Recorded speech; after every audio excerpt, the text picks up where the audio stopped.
For 5 minutes. Thank you, Mr. Chairman, and thank you, Director, for being here, and thank you for your service to our country. When you made your statement at the press conference on July 5th, you said, "I have not coordinated or reviewed this statement in any way with the Department of Justice or any part of government. They do not know what I'm about to say." I have no reason to question your integrity, but is there any chance that someone working in your office or as part of this investigation knew what you were going to decide and recommend, and maybe told one of the Attorney General's staff what was about to happen on July 5th? Yeah, look, anything's possible. I think I'd be willing to bet my life that didn't happen, okay, just because I know my folks. So here's why I ask. The facts give me pause. Investigation started in July of 15. Many of us in Congress, including myself, suggested that the Attorney General should recuse herself because of her friendship with the Clintons and because of her desire to continue on as Attorney General in the Clinton administration.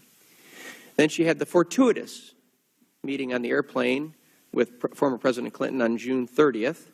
Then on July 2nd, give or take, she came out and said, "You know, I've created an appearance of impropriety, and so I'm going to just follow whatever the FBI Director's recommendation is," and then 3 days later you had your press conference. And in your press conference you said, "In our system of justice, the prosecutors make the decisions about what charges are appropriate based on the evidence." That's not what happened in this case. Ultimately, you made the decision. Isn't that what happened?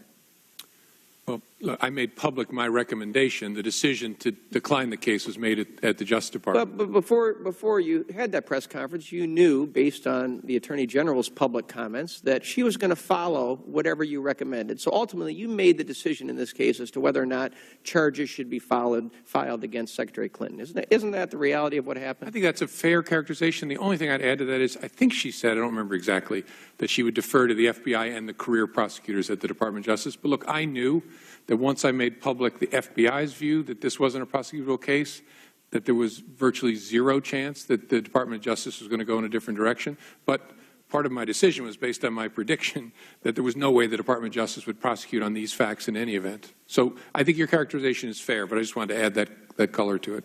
But you can see how some of us would look at the dates and the facts leading up to your press conference and think, okay, for a year we've been suggesting she's not the appropriate person to make the ultimate decision as to whether charges should be filed. She won't recuse herself, and then 3 days before you come out with your recommendation, which she's already said she's going to follow, she basically decides to recuse herself.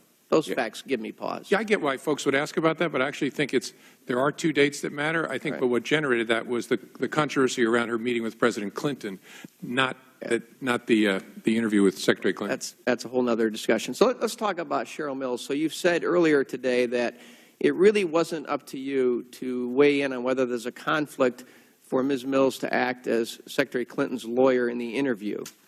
But again, you're kind of taking your attorney hat on and off whenever it's convenient. You decided that at the beginning of that interview it wasn't appropriate for you to weigh in as a lawyer suggesting there was a conflict, but then again, your recommendation is ultimately, as a lawyer, what's being done in this case. You see a little bit of inconsistency there, or no? No, I see the point about look, I would rather not have an attorney hat on at any time. I put it on because I thought that was what was necessary at the conclusion of this investigation. But I stand by that. The agents of the FBI, it's not to them to try and kick out someone's lawyer. What would have happened if you had said, Ms. Mills, because of the history here, you can't be in this interview? I don't know. I don't know. Could you have said that to her? I guess you could. It would be well outside our normal role. So a number of times today you've said there really is no double standard. And so now I'm just asking you as a citizen, and not even in your capacity as Director of FBI, can you sort of see why a lot of Americans are bothered by a perceived double standard? Because if any of the gentlemen sitting behind you this morning, I assume were with the Department, had done some of the things Ms. Clinton did and told some of the lies that she told, you said in your statement that this is not to suggest under similar circumstances there wouldn't be consequences. In fact, they'd be subjected to administrative sanctions. And now we have an election going on where she's seeking a pretty big promotion. So maybe your point is she wouldn't be charged under similar facts, but can you sort of see why so many people are bothered by the facts in this case, given that really nothing happened to her and now she's running for President of the United States? I mean, can you see the optics on that are troubling? Oh, I totally get that. That's one of the reasons I'm trying to answer as many questions as I can, because I get that question. But again, folks need to realize, in the FBI, if you did this, you'd be in huge trouble.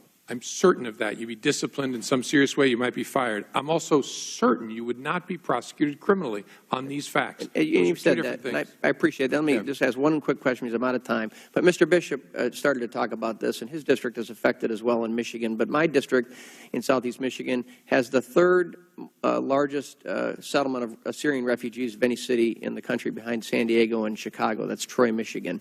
And you said last fall in front of a Homeland Security Committee hearing that you really didn't have the data to properly vet the Syrian refugees that are trying to come in. And you said that again this morning. But, you know, last weekend I'm at a grocery store and a Starbucks, and two different constituents walked up to me and said, can't you stop the President's resettlement of Syrian refugees into Troy, Michigan? We're all afraid. And they're based on largely your comment that we don't have the database to really vet these folks. Anything I can tell the folks back in Michigan that we're doing other than all I say now is we just have to wait for a new president because this president has increased the number of refugees by 60% and 30% year over year the last 2 years. We just have to wait for a new president. I'd like to be able to say the FBI is doing something different than they were doing last year when you made those comments. Well, as I said earlier, they can know that we are, if there is a whiff about this person, somewhere in the U.S. government's vast holdings, we will find it. And the second thing they can know is if we get a whiff about somebody once they're in, we're going to cover that in a pretty tight way. What I can't promise people is that if I can't query what's not in our holdings. That's the only reservation I offer to people. Thank you, sir. I yield back.